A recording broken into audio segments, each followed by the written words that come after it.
So this morning, it's my privilege to welcome Mary Doke to the forum. And in a minute, I will turn it over to Calvin to introduce her. But first, let's begin with a prayer. Almighty God, who created us in your image, grant us grace fearlessly to contend against evil and to make no peace with oppression, and that we may reverently use our freedom. Help us to employ it in the maintenance of justice in our communities and among the nations, to the glory of your holy name, through Jesus Christ our Lord, who lives and reigns with you in the Holy Spirit, one God, now and forever. Amen.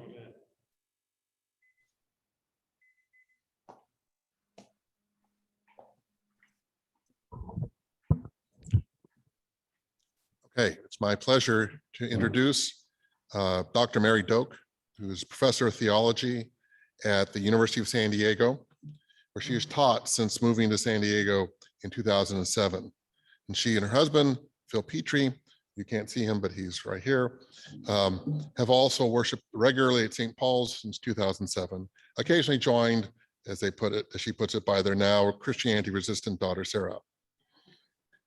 Mary's research primarily concerns issues of faith and politics, religious freedom, and how to envision the church's mission in response to the many challenges of the 21st century.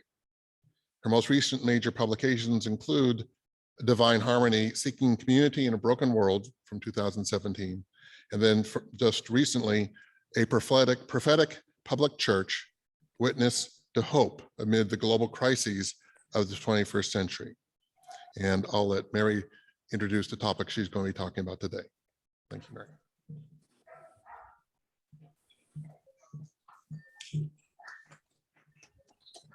Thank you thanks so much for coming both up above and in person. So talking about a book that I read on sabbatical. He's got it. Okay. I've been on sabbatical. I've read a lot of books about the deterioration of our democracy, about polarization, about all sorts of problems. And I thought one of the best books I actually read this year was a small book that was actually written by Pope Francis. And I'm not always that big on papal writings, but this book actually is quite good and quite readable if anybody's interested. And it's actually a much richer text than I can give that I can do justice to here. So I recommend if anybody wants to, you will find much more there if you pick it up and then you'll say, wow, she missed this part and it's great. And you can do that many times. But the questions he's asking, he's taking a lot of things he's written about and a lot of other people have written about recently. But in this book, he reflects on it from the perspective of the crisis of COVID. As an opportunity to envision what we might become better after. What could we do after COVID? And what could we do not only as a society, but also as a church? So I'll try to bring both of those elements in, but I also encourage you to be thinking about what can we do to make a better world post-COVID, both as citizens in general, but also in our specific role as followers of Jesus. So,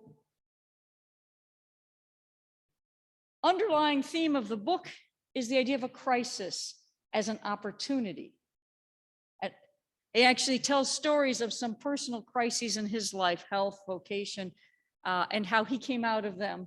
And he says the basic rule of a crisis, like COVID, is that you don't come out the same. If you come out, it's an opportunity to be better afterwards because you can see the factors that had been leading up to this crisis and deal with them, or you can come out worse by doubling down on the factors that led to that situation.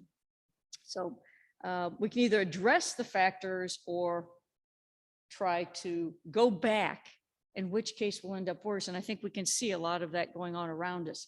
People who want to move forward and those who are trying to retrench and say, no, let's clinging to a situation that was untenable, we now see in the first place. So the COVID crisis is his main focus. Obvious to everyone, this has been a major interruption and therefore an opportunity to stop and rethink anew, but it's not the only crisis he sees. So I just put some pictures up there in addition to, oh, I do. Thank you. Yeah, we're having to coordinate here. So the idea of some of the other crises, obviously the climate emergency is one of them that he talks a lot about. Inequality and extreme poverty in a world of great wealth. And again, that has gotten worse since COVID. Loneliness, which we all know with our deaths of despair, especially of the elderly. And one of the themes that he keeps coming back to throughout this book is the new insights that come when we bring the elderly and youth together. And he thinks that one of our biggest mistakes as a society, I think it's something we're thinking about, is how we can better integrate the energy of youth with the wisdom and insight of older people. And honestly, I have to say, as I work with younger people, and I have a Christianity resistant daughter, they are hungry for grandparents, for the elderly in their lives. They seem to really miss having older people around as we develop this patterns of society where the elderly are no longer living among us in our families, or we as elderly aren't living with other generations. He thinks that's a great loss, and that's something that is one of the crises he sees. Obviously, polarization. It's another focus, and undermining the weakness of democracy, something he's very concerned about. Racism, which we all know has become something we're tending to more closely recently, and I hope we continue to. Arms trafficking, another issue that Pope Francis, from his perspective, sees as a problem for the world.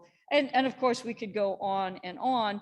Another point he makes is that COVID, in many ways, reveals these as an interrelated crisis, that all of these things are in some ways coming together, reinforcing each other.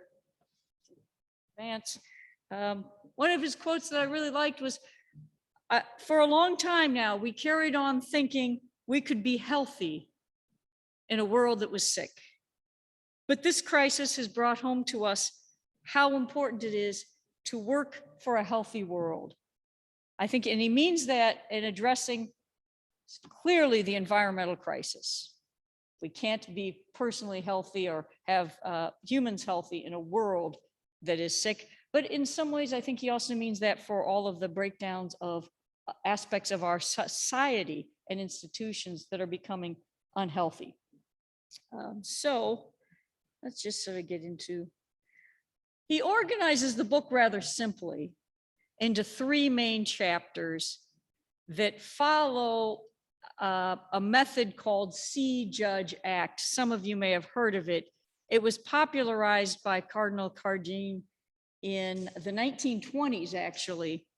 A Belgian, I think, cardinal who founded groups like the Young Christian Workers, people to carry to a deal with social justice from Christian perspectives, and to orient them simply, he came up with a See, Judge, Act, where you, I see the lines go right through my writing.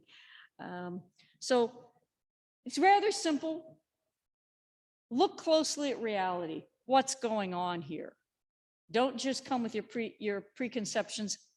Take the time to study closely what's happening. That's the C element. Judge and discern what principles or values are at stake here, and discern carefully what is needed, and then choose, act, what we can best do to move the world to a better place, one that more fully embodies the values and ideals we'd like to see. I just bring that because it's actually just kind of a simple way of following his argument, because he just divides it into the three chapters that follow this method. Let's see. Oh, so yours all come up at once. Mine, sorry about that. All right.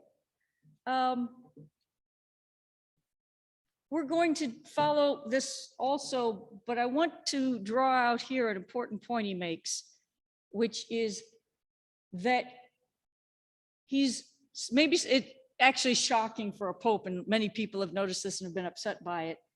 He doesn't like to prevent things as finished thoughts.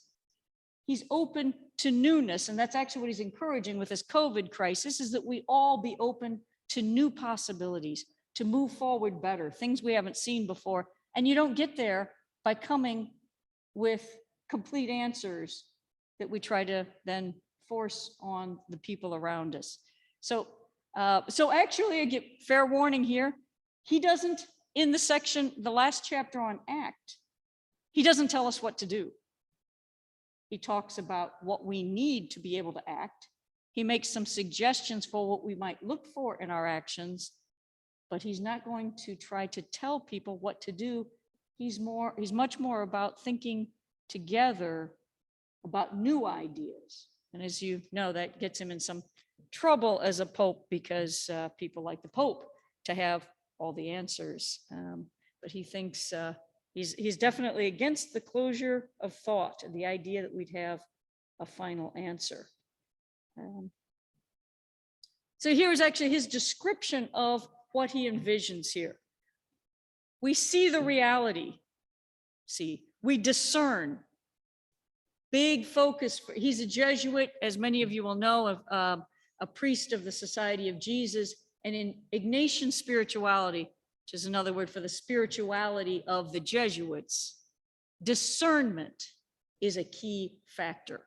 And that's what he wants to keep calling people to, not simply following other people's advice or giving somebody the path to follow, but the need we all have to discern what the Spirit is leading us to. So we see the reality, we discern, and we discover there a sign from God.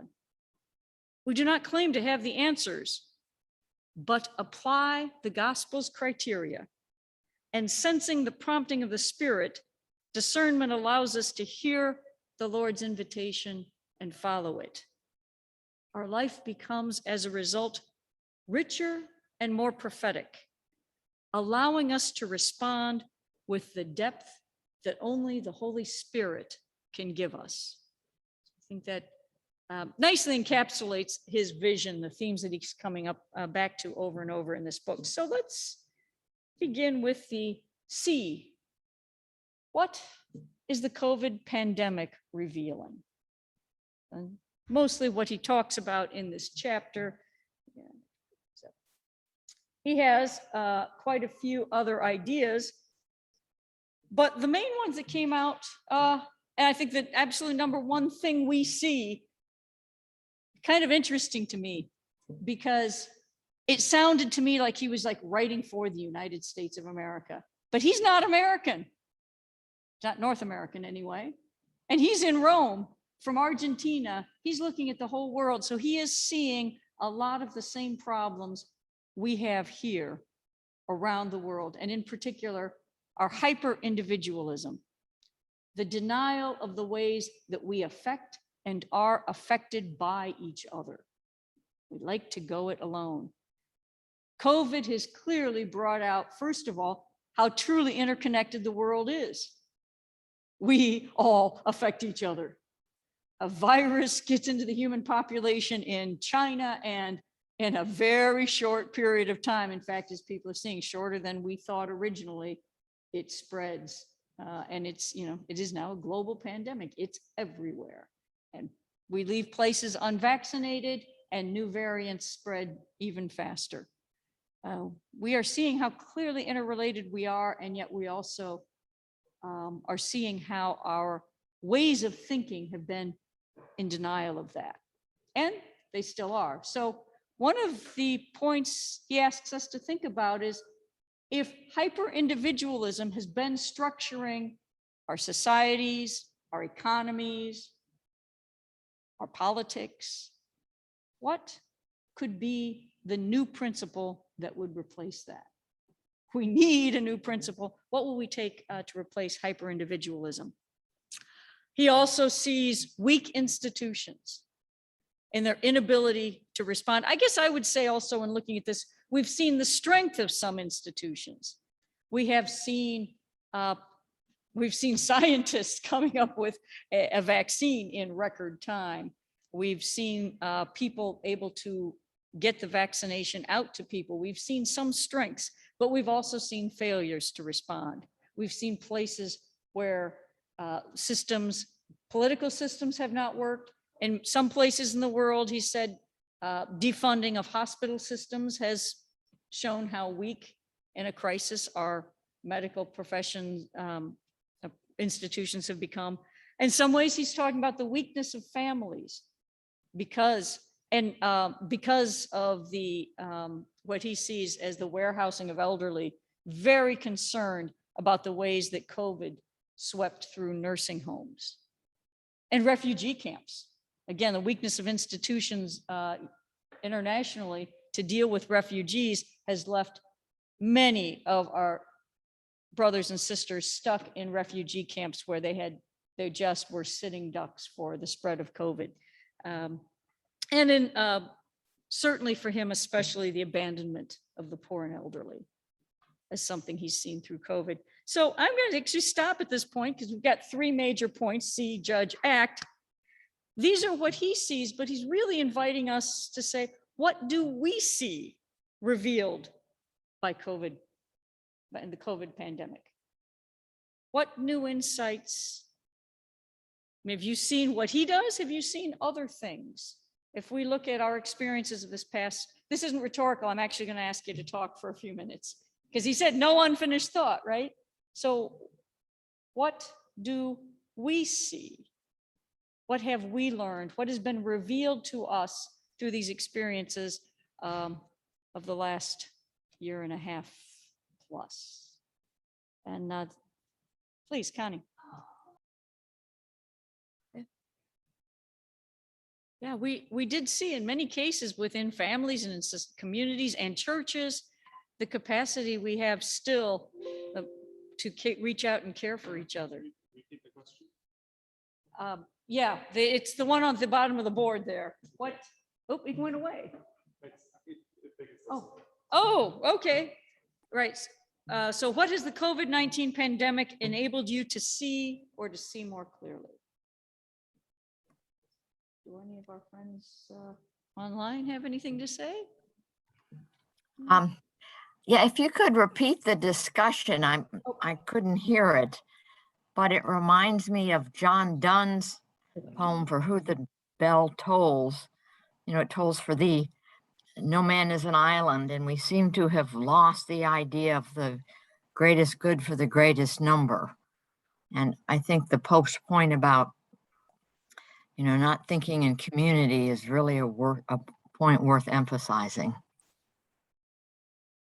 Thank you. Yeah, I forgot I was supposed to repeat because people online can't hear if it doesn't come through the mic. So Connie's point was about the caring and reaching out of people in her neighborhood and at St. Paul's, that we do have resources of caring that came through in a crisis.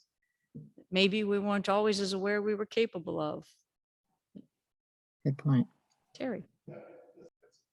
So Terry says that he's seen, as I think many of us have, increased polarization and in some cases increased selfishness of lack of concern about other parts of the world that aren't getting the vaccine, as though we would be safe if they weren't.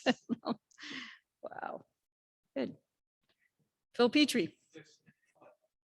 Nope, it's actually in the book too. So the problems of media and lack of truth is a whole section on that. Carolyn.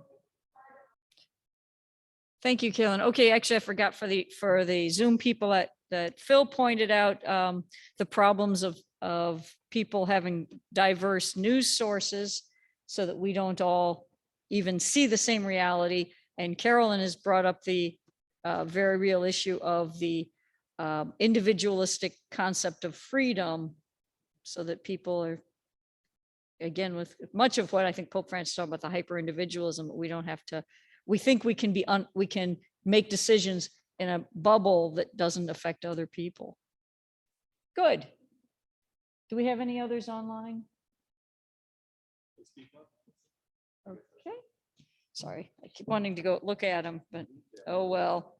Okay, well, I think then we'll move to so keep some of that or anything else in your mind, things that you are becoming aware of from COVID, and we'll move to the judge dimension. I have actually divided the judge into two aspects because I found that kind of running through his thought. First is the values at stake. We'll talk for a few minutes about those, but just so you know where this is going, there's going to be another discussion under judge of discern. What processes do we need to discern better together? But let's start with Pope Francis. I think I've got them listed up there. Yes, I do. Identifies some key principles. A lot of you will know we have these traditions of Christian social thought, church documents, Catholic and otherwise, Protestant, Episcopal, everybody's church has got very good documents. And out of these documents addressing social issues from the perspective of Christianity, we've come up with various major principles that ought to guide Christian thought and action in public life. So these are, and you get different lists depending on who you talk to, but these are the ones that Pope Francis thinks are especially important. So I'll talk about these for a minute and then see what the rest of us think. So the first, of course, the preferential option for the poor. I think we've all heard about that. This is putting the poor at the center of our thinking and decision making.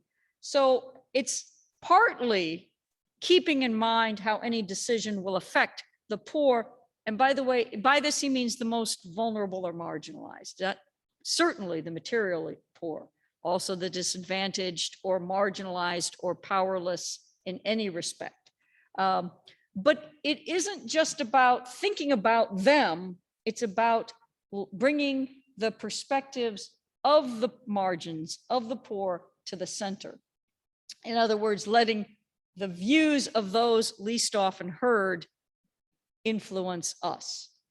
At this point, he makes an interesting point from his experiences in Argentina, where he went out at night and found that there are already organizations, and at least inchoate organizations, among the poor at the margins.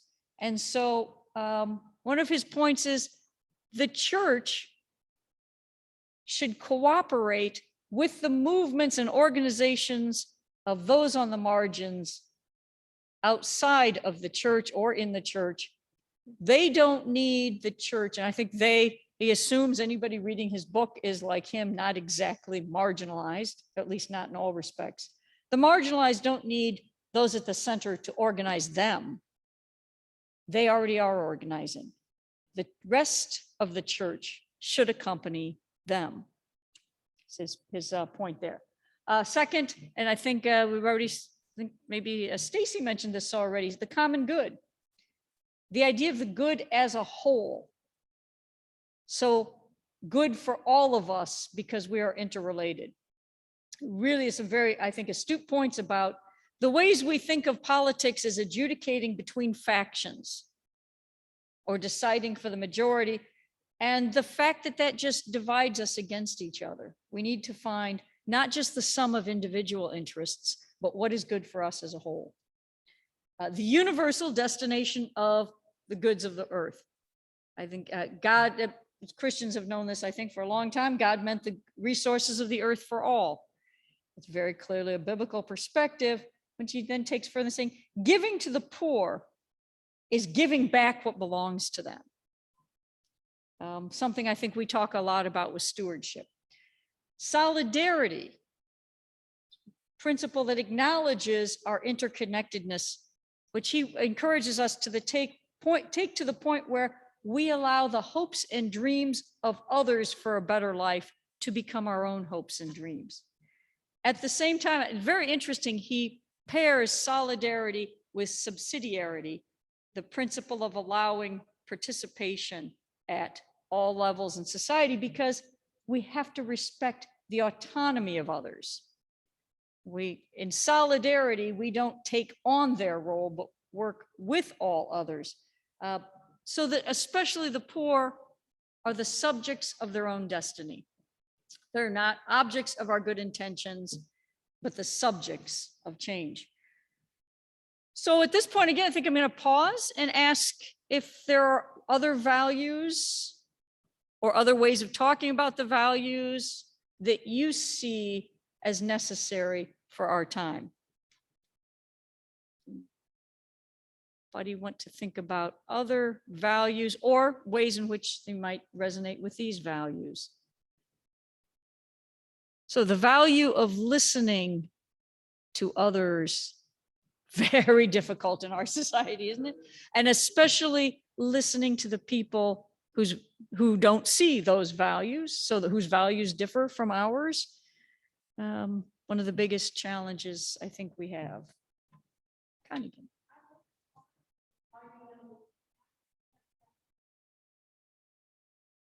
If I can summarize that for our friends on Zoom, I guess I would maybe say the value of truth. How do we get to the value of truth and the ability to, I would say, to recognize truth, which is really difficult. And honestly, I try really, really hard in my classes to get students. We think all these young people are experts with social media and they grew up with it. And just like everyone else, they like the sites they like that tell them what they agree with and or help them write their paper quickly. They don't like the sites that don't give them what they're looking for to plug. And it is really hard for them to learn to think critically about sources. It's so much easier to say, oh, you can't use anything that isn't in the library, or it has to be an academic source. But if you try to open up so they can think about other things than academic papers, they can't do it. And neither can the most, I mean, they're not alone, right? It's very hard for people to know the truth. We no longer have gatekeepers. I had to realize that, when I was a kid, there were people curating truth sources for me, right? The library didn't, put every pamphlet from every screed on its shelves, but nobody's curating the internet, and people are getting very sophisticated at, and that's just so the value of truth and the value of learning to recognize the truth. Thank you, kind of is a big one, sir.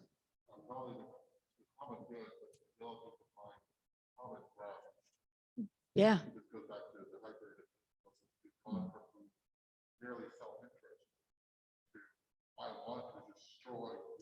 Yeah. Before you destroy. So I'm sorry, I have to repeat that. So the ability not just to consider the common good, but to consider common ground so that we don't try to destroy the other viewpoint and the other person. Good. Anybody else or friends that? Yeah. Sure. How is the Pope supposed to help do that when you've got some people like in the Mormon church where their prophet has said, get the vaccine, and people say, oh, he doesn't talk to God now. How is the Pope supposed to handle it? Actually, he has that problem himself, right? He's got people saying he's not, they don't hear what they want from the Pope. He's no longer the right Pope until he says what they want. And then, yeah, but this is, yeah, right. Oh, right. So the issue of how, I'm sorry, now I think I've lost the train of thought. Oh, it was talking about gatekeepers and the information. Yeah. And how does he deal with that when people won't believe? How do we deal with the people's rejection, even of religious authorities? And so the idea that even, for example, in the Church of Latter-day Saints, if the head prophet says, get the vaccine, then, no longer speaking to God anymore. That was actually a very good point. At least the Pope is never supposed to be infallible, but on those issues, only on the rest. Okay, so I think we'll move then, keeping those and other values in mind. We're moving to the discernment process, which I think is one of his strongest parts. A lot of people bring up the social principles and all that.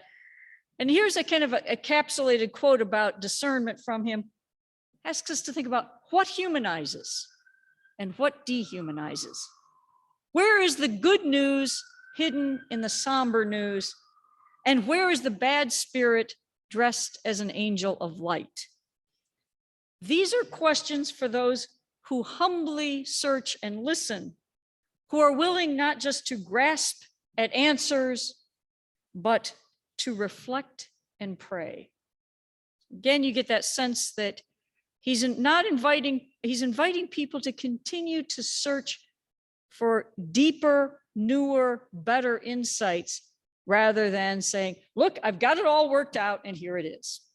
So that's, and that is of course very much in the spirit of Christian discernment that he was trained in as a Jesuit. So the part, and again, I think this is one of his strengths. What do we need to discern well? We had not just idea, the principles. It's not a matter of just having the checklist and okay, we've done this, this, and this. It's a process of thinking more deeply. And here are, since they'll come up again at once. First, he talks about prayer and the capacity for silent reflection. I've been really struck with this. I had to write on this for something else recently, where I said, you know what? I think that is one of the key contributions the church can make today. This is me speaking, not the Pope, although I think he agrees on this. As a society, we're losing our capacity for silence, for being alone with our thoughts. As Christians, we've had long traditions of the ideas of meditation, contemplation, prayer, being silent with ourselves, examination of conscience. Some of us learned as kids to think through, to face, to question ourselves. You can't do that if you're constantly distracted by the latest thing on your YouTube site. And most of us are. We can fill every moment. We don't have to walk in silence anymore. You're walking from one place to another. You're also checking your emails and doing some text. Hannah Arendt, political philosopher, Jew who escaped Germany during the Nazi era and became a major philosopher in the United States, wrote a lot about the problems of our day. And one of her insights from that experience was that the capacity to think requires being comfortable, alone, quiet, and investigating your own, questioning your own thoughts. It was really interesting. By the capacity to think, she did not mean the capacity to rationalize, which we have no lack of. We can all grab the reasons to support what everybody else is doing. But she noticed that those few people who could resist the dominant ethos of their time, particularly in Germany, the ones who didn't go along were able to think, to question themselves, to question their desire to adapt to what was most profitable. And I think that's also what Pope Francis is talking about with, to discern, we need the capacity to be silent and to challenge ourselves, to question and to listen to where the Spirit is. So I just think that's a major idea, an important point for the church to contribute. The one he develops the most is this idea of dialogue in community. He's really big on this emphasis on redeveloping our capacity to dialogue together, and in particular, to hang in there together while we wait for a higher resolution than any of our particular issues or particular solutions might be. He's been really big on this idea of, sometimes he does it in Marian language, where he has a devotion to the mother of Jesus as the untire of knots. But sometimes it's also just the Holy Spirit. There's another forum there in the connections between Mary and the Holy Spirit. But leaving that aside for the moment, we could, those of us who aren't Marian will think about it just as the Holy Spirit. God can untie the knots we get ourselves into. And discernment comes in that gap between our problems and our solutions, but we have to allow time. Don't rush it. He actually tells this story, I'll move along more quickly, of a rebel group in South America where things were they were in trouble, and so the commander sent down the order, pitch your tents and wait till the weather changes. And he said over time, as they repeated it, it became more metaphoric. If we can't solve this right now, we can't win. Let's pitch our tents and stay together until we see a new path forward. So summing up a little more quickly, his main point is we don't want to entrench in our polarizations, fighting each other. But we also don't want to avoid the conflict, which is our other option, right? We either fight each other, oh, it doesn't matter, let's not talk. Okay, on full disclosure here, Thanksgiving in my family, if you don't want World War III, you just don't engage. We don't do the polarization, right? But he's saying that's not, maybe some of you know that too. That's not the right path. We have to face our differences together. Yes.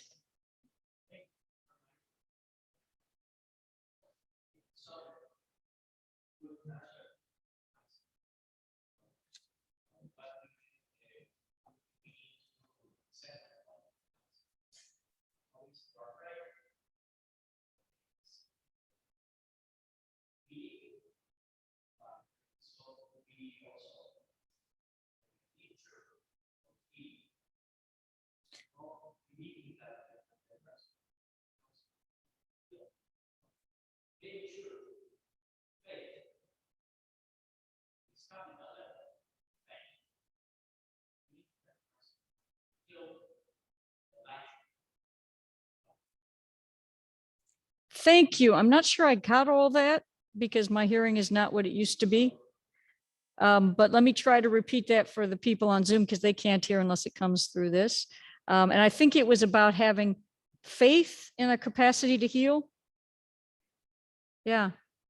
Which is, that's actually a good point because I don't remember seeing him put it quite that way. But isn't that what it would take if we're to wait with each other, a sense of faith that the Spirit can resolve what we cannot? Thank you. That was a very good point. He actually talks about this also as decentering ourselves in order to find a new path together. And then the other point here, perspectives from the margins. We've seen this before. In our discernment, they should be given priority because God always brings new life from the margins. If you think your biblical stories, if you think your stories from Christian history, that theme comes up over and over. And yet we all still expect God to be in the most important places with the most important people by society's standards. We never think, what good could come of Nazareth is a question we've asked and continue to ask. So I guess at this point, I'll pause for a minute and say what qualities or processes. So the capacity for quiet reflection, faith in God's ability to work through our difficulties, are qualities, processes, dialogue in community, putting the good of the whole and hope for a better resolution, a higher resolution than any of our views, without denying that there's something wrong in some views and there's something right in some views. He still thinks there might be a higher resolution if we really value and recognize our connection to everybody. We have to move forward together. I think was it George Washington was reputed to have said, if we don't hang together, we will hang separately. And there's certainly that theme keeps coming up over and over in our national history. So does anybody else want to suggest qualities or processes that you find important for guiding us to a better world, for discernment? Yeah, I think that's Gary back there under the mask.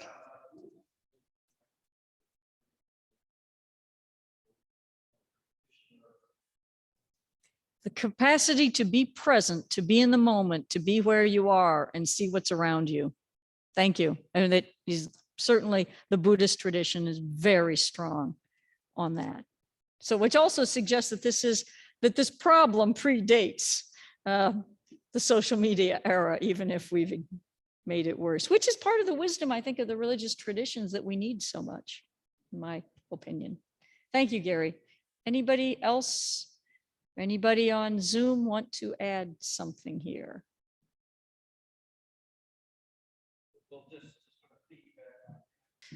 So Phil brought up the positive of the capacity for the reality of interreligious dialogue and the growing ability to listen to insights from others that differ from our own, particularly in religion.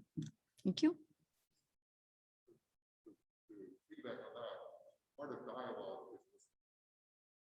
Part of dialogue is listening, the capacity to listen. And again, I think, as we know, if we're been in any kind of family relationship and certainly any marriage, the capacity to listen, to really hear what the other person is saying is really difficult. Bill, I think it's Bill.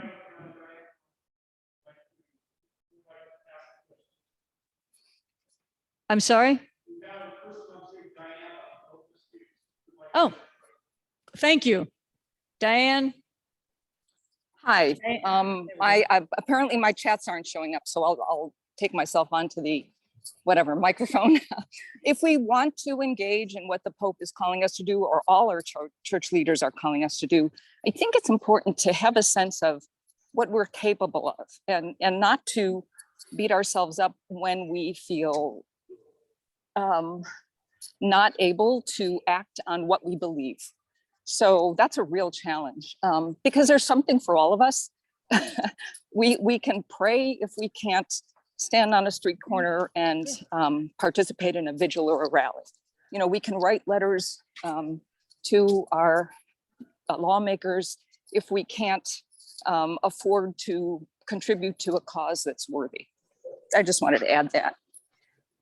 Thank you very much, Diane. That's, yeah, I think that's something a lot of us also learned from this COVID pandemic, not to beat ourselves up, to do what we can, but also recognize that when things become overwhelming, we've had to stop and say, we sometimes need to take care of ourselves, or just do what we can, do that small thing we can. Thank you for that. So actually, he uses an interesting metaphor. He says polarization is like the COVID virus. It spreads from person to person, from host to host. And if it doesn't meet a host that it can take over, it doesn't spread any further. We can interrupt the chain of polarization. It's an interesting idea. It can be tricky. I think I'm going to be with Diana. Okay, I'm not sure I can always do this, so I might have, but our main task, he says, is not to disengage from polarization, but rather to engage with conflict and disagreement in ways that prevent us from descending into polarization, which gets us back to Richard's point in the first place. How do we engage with people who don't agree with those values? So I'm going to move to the last section. Then, what can we do to create a better future? It's the biggest question he wants to ask us. And one of the key things, and the one he thinks about or talks about most, that really struck me, was the need to become a people, to recover the memory, traditions, and histories that we share in various kinds of people. For one, of course, the people of a body politic, the people of a society. But he also actually talks about remembering in the church. Interesting challenge to all of us. The biggest difficulty we face in the Christian church today, he said at one point, was the fact that we have forgotten we are a people of God. We belong to each other. Christianity has become very individualized, certainly in the United States, but apparently around the world, where we make decisions about the church instead of recognizing we are a part of that church. So remembering that we're part of a people held together by a common history, by common hopes.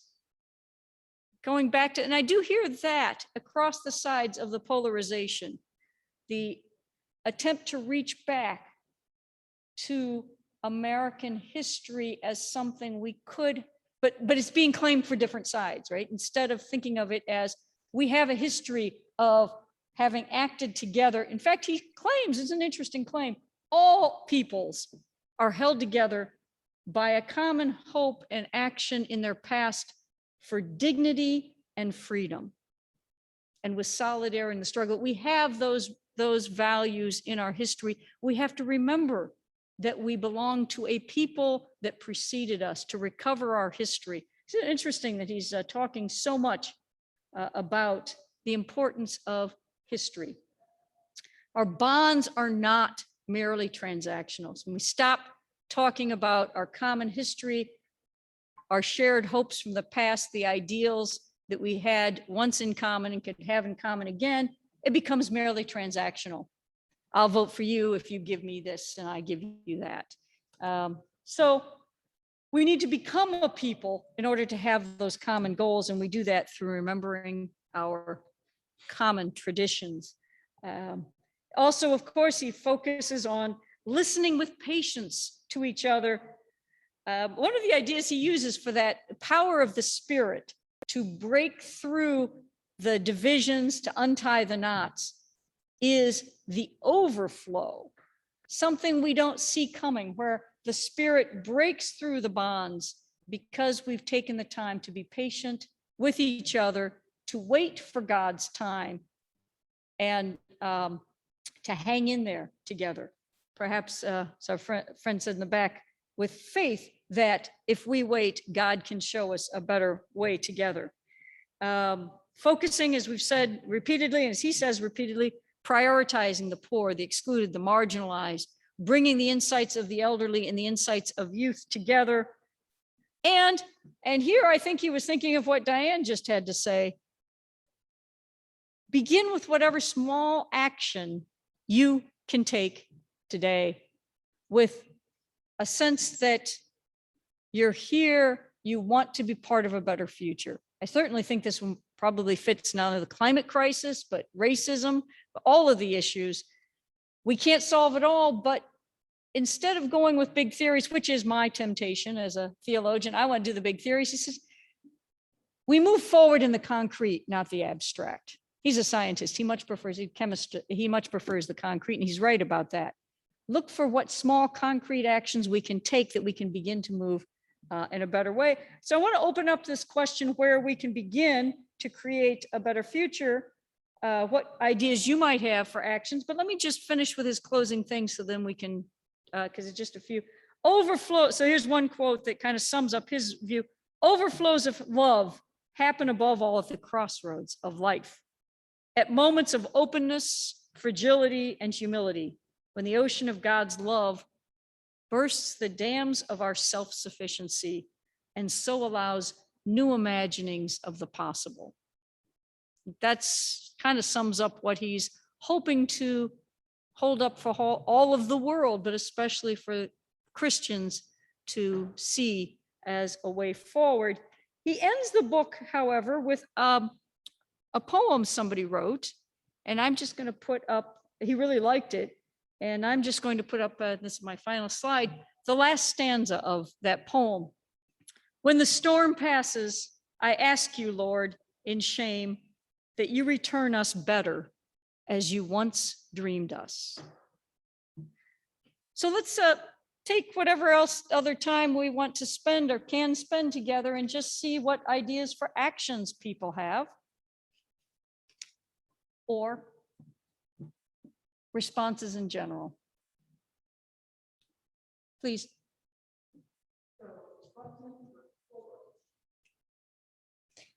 Thank you. I'm going to try to repeat that, but I couldn't quite, I couldn't quite hear the trim tapping. Okay, that's what I thought I was hearing, but I don't know the nautical terminology. So Buckminster Fuller had talked about trim tapping, where the very small movements of a very small rudder end up moving the whole boat in huge directions. I think we found that out trying to canoe. A slight difference together, and we're way off course. Sorry, we did try canoeing recently in the Boundary Waters, and a good marital exercise. So the small action can end up having a huge difference. Sorry, Bill. Thank you, Diane. Yeah, I just wanted to mention that St. Paul's Cathedral will be joining churches around the world to celebrate the season of creation, starting September 5th and ending with the blessing of the animals. So it's one of those places where we can see or pray and learn. Hopefully people will be interested and engaged. Thanks. Great. Thank you, Diane. Some small actions we can take. Gary.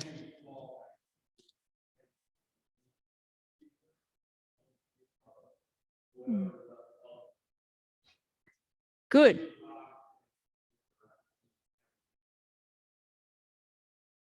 Any small action we can take to reduce the fear of the other. That's very good. Mhm. So Richard talks about a regular meeting with his barber who is of the different political persuasion.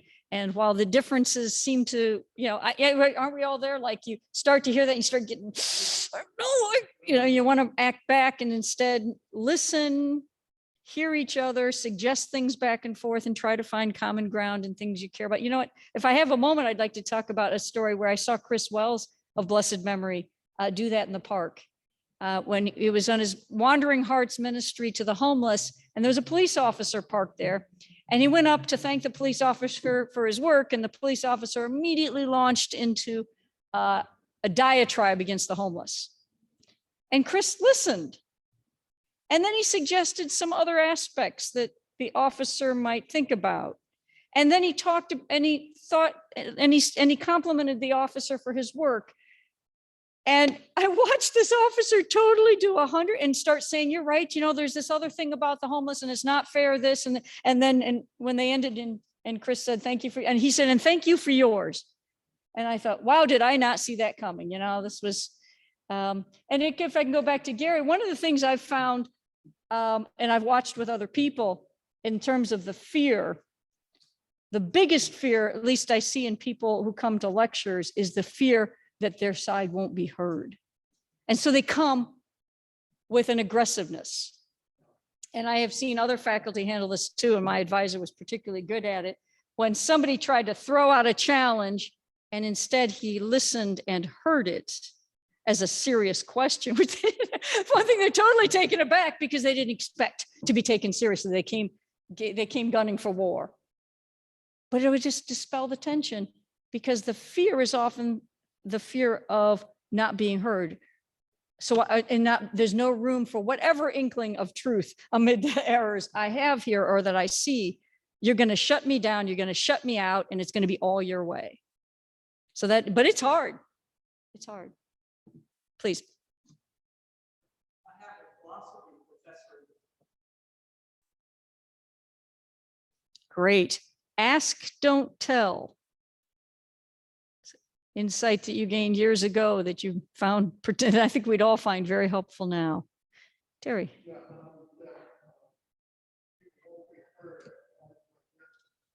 that's like the underlying basis for all. The right wing what? Mm-hmm. Mm-hmm. Yeah. So Terry's talked about the underlying a lot of political partisanship, the fear that you won't be heard. Good. Yeah, please. I would suggest that as part of including the marginalized, we also remember that they and groups. Mm-hmm. Yep. Because of the way they present or the way they communicate, it's easy for us not to see them or not to hear them. And they have a lot to offer to us. Thank you. Among the marginalized, especially otherly abled or disabled people who are very often excluded and not heard, not seen, not noticed, and their contributions are lost. Earlier you said that